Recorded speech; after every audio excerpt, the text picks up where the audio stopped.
All right, my oh my, ladies and gentlemen, what a game that was. 110 to 109. The Fever win the shootout in Gamebridge. Crazy game. Howard, Satu, Enrique put up 80 on combined for the Wings, and Mitchell and Clark put up 65 together. The words that just come to my mind is over and over again while watching this game was, this is the greatest show on the court. This is prime entertainment basketball. And gotta give the Wings props, because in the early game, they came out, they were using their size to their advantage, and they were, Sheldon was doing Sheldon things, was mugging Caitlin Clark up and down the court. Enrique and Satu couldn't miss for the life of them. But come the second quarter, I said I was like, this is kind of how Satu and Enrique operate. They start out hot, or they'll have a hot quarter, and then the next quarter they'll kind of have an off quarter. And so they came out, they started missing. Clark started to get active, and a very interesting thing happened in this game, which I like to call is kind of like the Clark and Friends.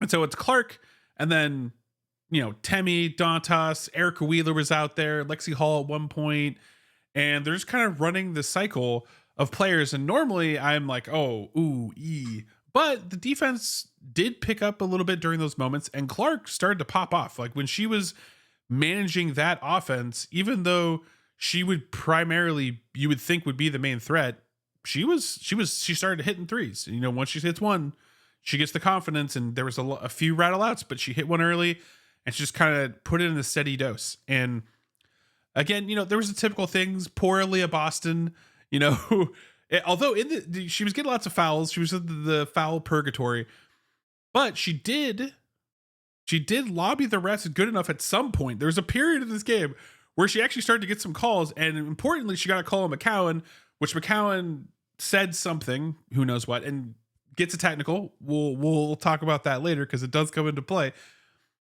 And so I'm proud of her, because any normal person that has to deal with this officiating specifically towards her would probably lose their mind by now. They would be taking a break. They'd be missing games for personal reasons. But thank God AB is just this consistent in there every night, doing her job, having pop-off games when she can, but otherwise just doing the dirty work and down low, just banging with those bigs. And so props to her for that. No matter, I'm used to the Wings and the Fever games by now, because the Fever just don't have a good enough defense, and the Wings have a good enough offense that in some cases it doesn't even matter. Like the shots that Enrique takes half the time, she's just like, it's kind of like Jewel Lloyd. It's like, I'm just going to do a fadeaway off 1 foot, throw it up, perfect swish, like clockwork. Satu's out there, and yes, she has some off moments, but she's just singing. Natasha Howard, absolutely diabolical in there, working for extra points. And really the main thing that was striking me early on, and how the Wings had such a huge first quarter and were sticking in there, was the fact that they got so many second chance points. There's so much effort on the boards to get the ball and get a second opportunity, get a third opportunity.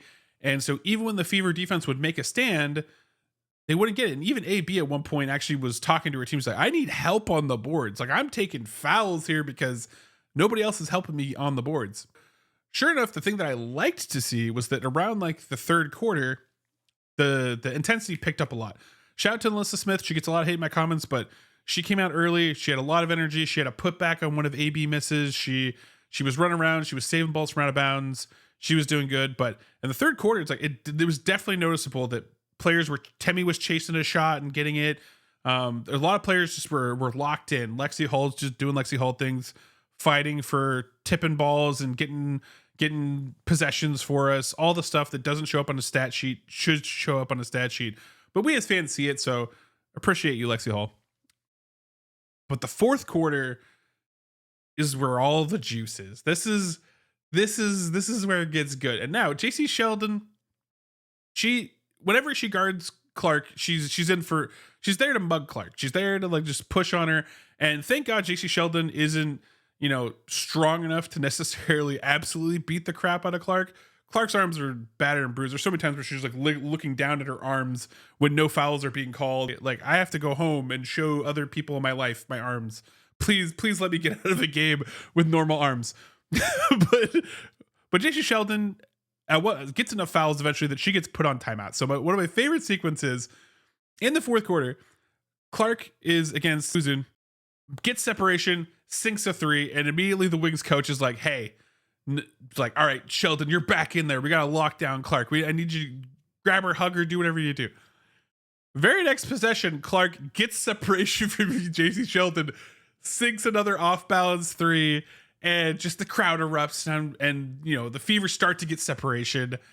But again, whenever the Fever gets separation, the Wings are going to bring it back. There could be 5 seconds left. They're going to close that gap. It doesn't matter. So sure enough, they start to come back. And then this is where the really like the greatest show on the court moment really came for me, was the sequence where Clark has a shot, and there's lots of moments where I get mad at her. I'm like, you gotta take that shot. And maybe there were a few moments in this game where I was like, you should have took the shot, clock wind down, whatever. But she passes off to Dantas, and I gave Dantas crap earlier in the season for, you know, when she had a bad streak of 3s, but she has been on. She's been on. In the Aces game and this game, she is our new Lexi Hall 3-point shooter, because we apparently don't want to run plays for Lexi Hall, even though they ran a play for Temi earlier in the game that when I was watching it, it was like apparently Temi was practicing quarter 3. So I'm like, this looks like a play for Lexi Hall. Why are we not running this when Lexi Hall is in the game? Whatever. Clark gives up the ball to Dantas. Dantas sinks a killer 3, and and everybody's losing their mind. I'm jumping out of my seat. Next sequence, they get the ball again, and Clark goes and they do a swing around. Clark swings it to Hall, who you would normally expect to shoot these, but Hall passes the torch, swings it to Dantas. Dantas just coldly, just boom, nails another one. And just down the stretch, the Fever just, whenever you needed that hype dagger 3, like boom, it was coming in. And so the Fever pull out again, but again, they pull away, but the Wings come back. And obviously a lot of it is a little bit on Clark, because they're trying to get too fancy, like, and they get caught in the pick and roll game, and Clark trying to pass off to people, and they're a little bit off balance, and they lose a little bit of reach of it. And sure enough, a fast break happens. There's a bad foul to and one, and they roar back. And, you know, this keeps happening until eventually, you know, it's end of the game. Clock's winding down. Enrique's going to do Enrique things. She goes and she gets the ball with like 2 seconds left on the clock, when she, off of one leg, jump, falling, you know, hits a 3. Of course, swish. But then a technical comes in.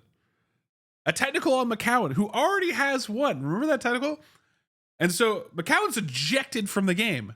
However, of course, because Aaliyah Boston is in reffing hell, and she was involved in this, I think because the refs don't want to be responsible for the outcome of games, they give Aaliyah Boston a technical. And granted, Aaliyah Boston could have said something, but Aaliyah Boston's like the nicest freaking human on the planet. She's been pushed. She's been pushed to the edge.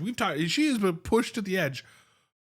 But I really feel like it was the refs being like, we don't want to determine the outcome, so we're going to let this play out. And sure enough, ball gets advanced, and they try to inbound to Clark. They are not able to. And then Aaliyah Boston, of course, gets the ball in the final seconds, gets fouled. So she has to go up and ice it. So the best part is like, while Aaliyah Boston is going the line and getting ready to, like, you know, try to ice the game, and she hasn't been a good free throw shooter most of the year. Aaliyah Boston really struggled early. She's been up and down. And so this is not a gimme to ice the game. And so these are big buckets for Aaliyah Boston. So as Aaliyah Boston's going to line, back in the tunnel, like peeking around in the background, lurking in the background with the little like pigtails, is McCowan. Is watching the game and watching AB try to ice the thing. She even waved at the camera at one point when she knew that they were focusing on her. And AB goes up there, does her routine, sinks both, ices it. Amazing finish to the game. Of course, you know, Wings advance the ball. The final second, Satu sinks a 3, and it ends 109. It's a meaningless bucket. Ends 109-110. But man, oh man, what an exciting game. Like, even though there's a lot that the Fever need to work on, and it doesn't inspire confidence in any form of defense that the Fever have, it's just good to see that the offense is going, it's clicking. They're finding new things every game. I see new little packages every game. So I'm really excited for how this all comes to the playoffs. I hope they get a bunch of rest in the end. Tell me what you think down in the comments. Also, if you haven't seen, I have a new piece of content. It's called Art of the Game, which is a cinematic documentary style retelling of the Aces and Fever game from September 13th, the last one that they played. I hope it helped me work through some feelings about the game. I hope it made you feel something, and I hope that you enjoyed it. And if you want to see something like that for this game, let me know down in the comments, and I'll cook something up for you. Got a lot of cool stuff coming your way. But yeah, leave a like, leave a subscribe if you like this video or you like my content. You'll probably like more of it. And remember, you're gonna be amazing today because you are amazing. Catch you next episode. Oh wait, so sorry. Yeah. In honor of Aaliyah Boston and this game, I haven't given it yet, so we gotta get up. Bow, bow, bow.